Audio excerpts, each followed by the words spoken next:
All right, so we're going to do a video here on molecular compounds. So when something's molecular or a molecule, it means they've been covalently bonded.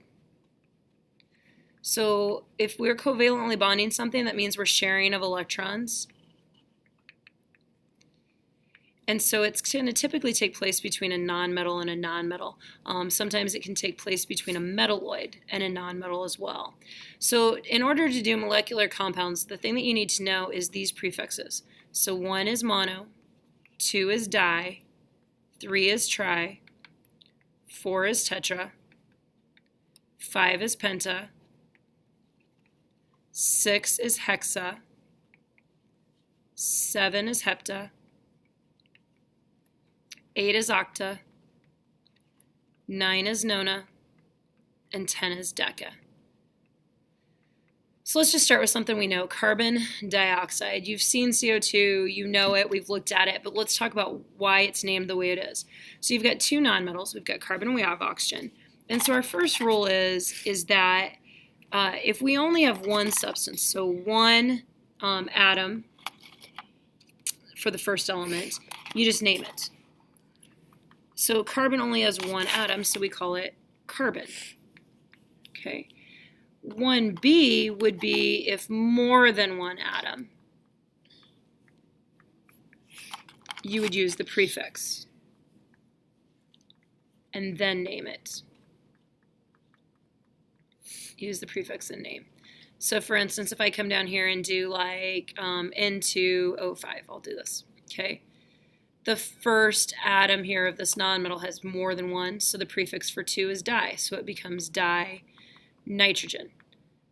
So the first substance, if there's only one, you do not put a prefix. So you'll never start a molecular compound with mono something. Like it won't happen, okay? The first substance would just be carbon, but if there's more than one, it will always have a prefix on it.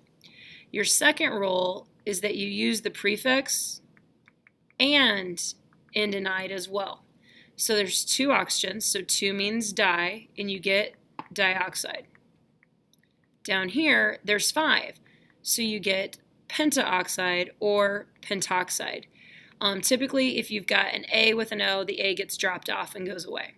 So let's look at a couple more we could have. We could have CBr4. So let's talk about this guy. First one, there's only one, so I name it carbon. Next one, there's 4, so it becomes tetrabromide. And let's try another one. Let's go, let's do, this doesn't exist, but let's do it. Let's go S3Cl7. And like I said, it doesn't exist, but it's just the process of naming that is all you need right now. So there's 3 sulfur, so you'd have trisulfur, because there's 3 of them. And then chloride would be heptachloride. Like I said, it doesn't exist, but that's okay because we're just practicing the naming process. So if you have two nonmetals, the good news is you don't have to look up any charges because nobody's giving or taking, it's just sharing. You just tell me how many there are by putting the prefix in. It makes writing chemical formulas pretty easy too because you don't look up any charges, just do what it says. This is only if they're two nonmetals. If you see any metal, anything from the left side of the table, this does not get used. That's the biggest mistake. Kids will start putting mono, tri, di on everything, only if it contains two nonmetals.